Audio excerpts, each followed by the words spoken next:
as we take a look at some of the highlights of this game. Dom, it was a close competitive battle from opening tip. Well, from the start, itong Meralco, they actually started this game well. They had a 9-2 run in the first few minutes of the ball game. And, you know, it seemed like they were in control the entire first quarter. Alan Durham scoring 13 points in the first quarter. Rather, 4 points in that first quarter, and Bacena Mer scoring 7. Mga Alaska making the necessary adjustments. Mas matinding depensa yung kanilang ipinakita. Tingnan naman natin ang mga kaganapan sa second quarter. More penetration coming from the Meralco Bolts. Chris Newsom tried to be aggressive, looking to rebound from a poor game the last time out contra sa TNT Katropa, but Mike Harris started to find his groove. And even Nico Salva scoring 5 points in this second quarter. You know, you look at what really happened in this second quarter. The Meralco Bolts able to share that basketball. Alaska with 0 assists in the second quarter.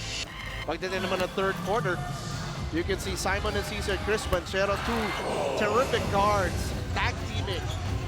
Para naman counter dito sa Meralco Bolts, Vic Manuel as well, making his presence felt. Ito na, in third quarter, it was Mike Harris and Chris Banchero and the entire Alaska Aces sharing that basketball, finding their open teammate. They had 7 assists in the third quarter. You talk about slowing it down, you talk about being more in rhythm. That's what happened to Alaska in this third. Fourth quarter, makikita natin more great looks para din sa Alaska Aces. They were getting any drive that they wanted kontra dito sa Meralco Bolts up until the last few minutes kung saan tumindi naman yung depensa ng Meralco. But then, meron ng rhythm agad, meron ng momentum itong Alaska Aces, and then Mike Harris, big shot.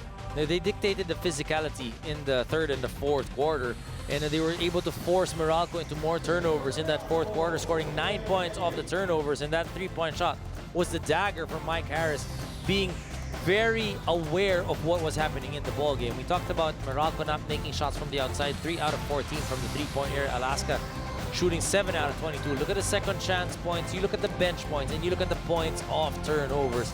That's the game for the Alaska Aces. At hindi sikreto na when you win the hustle stats, most likely you win the game.